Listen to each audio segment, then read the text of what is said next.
fire, poisonous fumes, and molten rock come pouring out of the ground, it's spectacular but often also deadly. It's the same when summer wildfires rage through parts of Europe or elsewhere. To combat these catastrophes, information is essential. Knowledge is power. Discovering the size of a disaster means the best way can be found to fight it. That's where the International Space and Major Disasters Charter comes in. With a catastrophe threatening, as for example with the wildfires in Portugal, the local civil authorities send a fax calling for help under the Charter.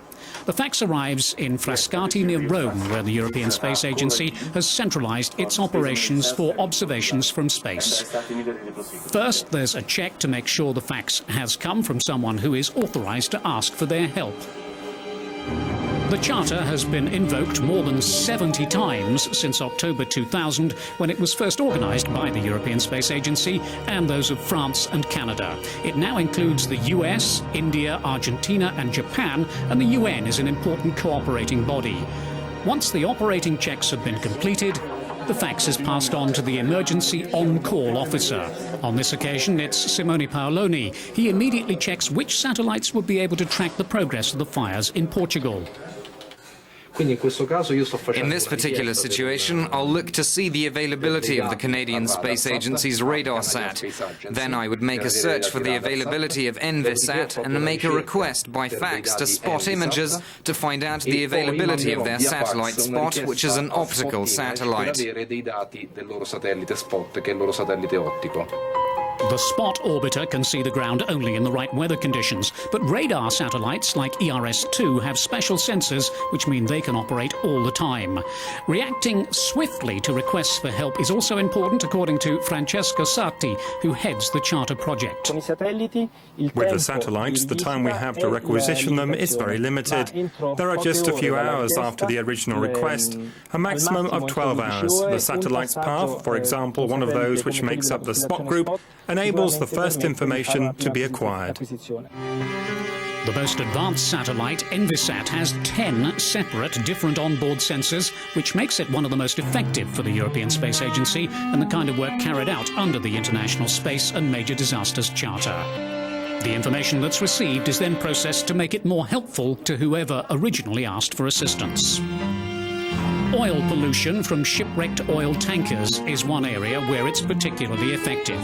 Thanks to satellite images tracking the spillages in real time, anti-pollution measures can be put in place quickly. The system works well with other types of natural disasters as well, and the new generation of satellites provides data regardless of such factors as clouds and smoke. That means they can quickly give precise information on the state of roads and buildings after an earthquake, say, even in the most isolated locations, which is essential in order to know the best ways to send in help.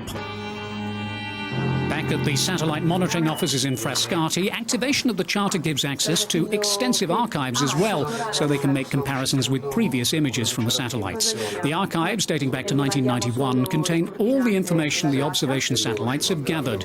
They're kept to allow comparisons of places before and after disasters. Overall, the system works well, but it could be better.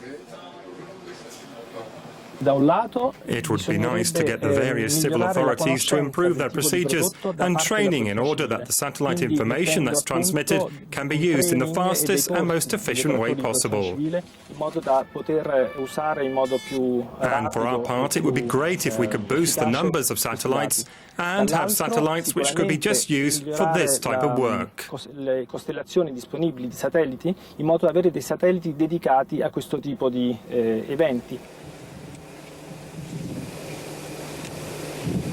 Man's fragility in the face of forces of nature is undeniable, but at least this way we are making progress with being able to reduce the effects of major catastrophes.